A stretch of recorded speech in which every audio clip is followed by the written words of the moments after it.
The backyard woodshop. To make all our pieces, I went ahead off camera and just did it on the table saw just to get them ready to go for all the joinery. I'm going to use rabbits and dados to join the spice rack together. Just helps to make it a little bit more solid and a little bit of a challenge, but you can simply do butt joints on this and put it all together. You just may have to change some dimensions that I'm using to fit that type of joinery for you.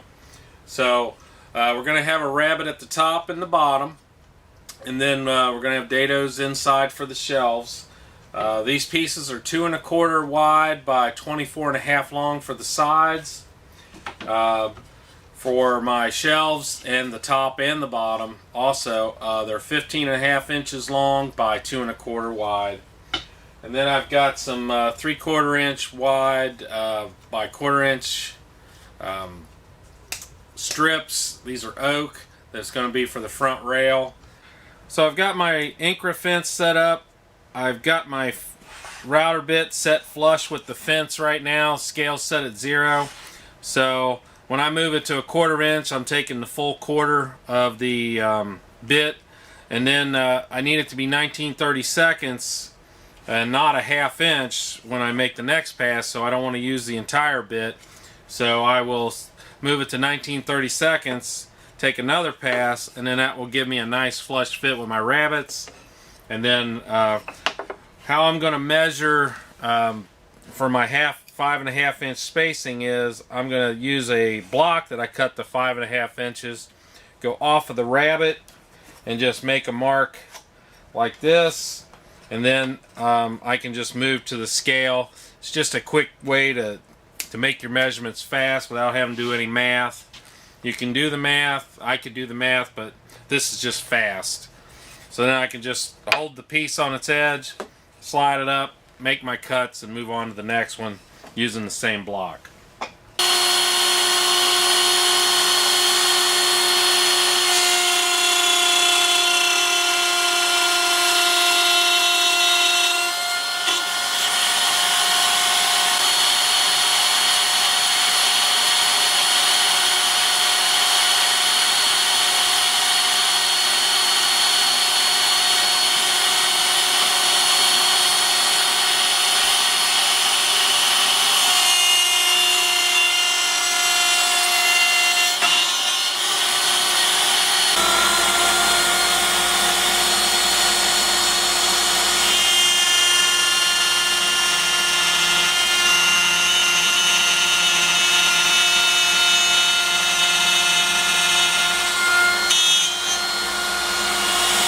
If you did it the way I did, you're going to get a really nice tight fitting dado.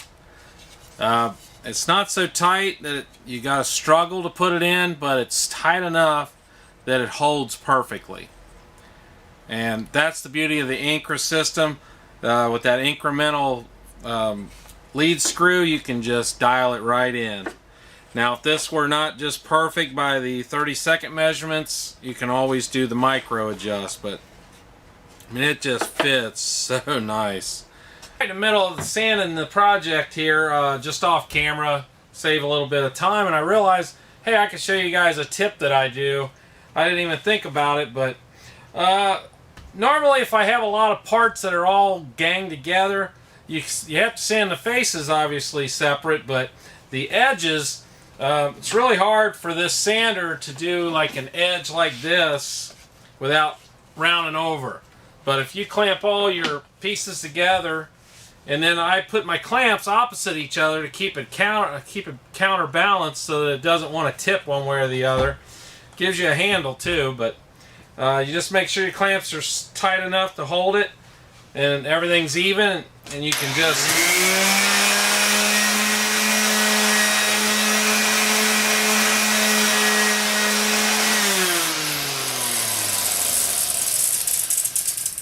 there we go. So I got all my pieces sanded really quick, didn't round over any edges, and a good result. Well, I've got my assembly glued up. Now I just want to put my rails on that will hold my spices in, and I just just kind of set the spices on the shelf and just check to see what would be a good height to be able to reach in and out, but keep the spices in. And I determined that's going to be 1.5 inches from the top of the shelf to the bottom of the rail. And I just rigged up a little quick jig. You know, I don't know how often you guys use jigs to help with assembly, but it sure speeds up rather than measuring each end and trying to figure that out. So I just put a couple rabbets on each end of a board and just tack this together. Obviously, when this job is finished, the jig is useless, so it'll probably get repurposed or burnt. But so I would just take this, hold it, and now I can hold it with one hand here, know that my spacing is right, make sure everything's even, glue it, and tack it in. So as we go up, we just attach our rails. It's pretty easy. We're just going to take our little bottle here, put some glue on them. Just a little bit of glue on each end. Flip them over.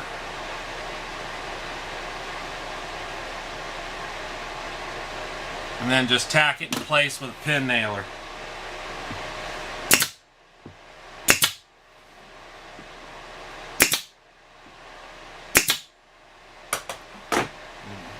That works really well. Holds great. Now we just continue on up the line doing the same procedure. Well, I've got the main part of the rack finished. I got the rails in. As you can see, we can put our spices in. You know, you'll be putting them in from the front, obviously, and they fit great. I found some whiteboard in my scrap, so I thought that would make a great white backing, and it would fit just like that. Still allows plenty of room for the spice to get in and out. So I'm really happy with how this is turning out. Next step, we're going to paint it all white. Well, I've got my spice rack here on my little Lazy Susan paint station, I call it. I use this for small projects, just makes it easy to get around the whole project. It's just some 2x4 1/2-inch plywood that I picked up off the trash a long time ago, and I just put a Lazy Susan in between them. They were kind of bowed and messed up, so it was like the perfect answer for me to use them for this purpose. And when I'm not using them, I can just stand them up against the cabinet, in between a cabinet in the shop, no problem. I've got plastic down across my center island here, so that's kind of my setup. A lot of times I'll just use aerosol cans. I'll just wear a dust mask, spray it, and then I leave the shop for an hour, let it all settle, come back, do another coat. So today the shop's kind of a paint booth, and that's how it works. I might go ahead and spray the edges of this because it's going to be on a white door, so I want it to spray the edges around to help make it a little nicer white. Got everything painted. Back's attached. I just nailed it to the back. I think that'll be fine. There's not really going to be much weight on the spices here. Well, we've got our spice rack mounted to the door. I just used screws at the top and a couple pieces of double-sided tape towards the bottom. That should keep it firmly against the door for years to come. If I were to change anything after building this, I would probably extend this up to the top a little bit and then put one railing across with no top on it, and then you could have had more spices at the top. The other thing I might do is lower this rail down a little bit to let you be able to see the labels on the containers. But other than that, I'm really pleased how it turned out. I appreciate you watching this video, and if you enjoyed it, please hit that like button. If you're new to my channel, I'd love to have you as a subscriber. And until the next time, I see you in the backyard.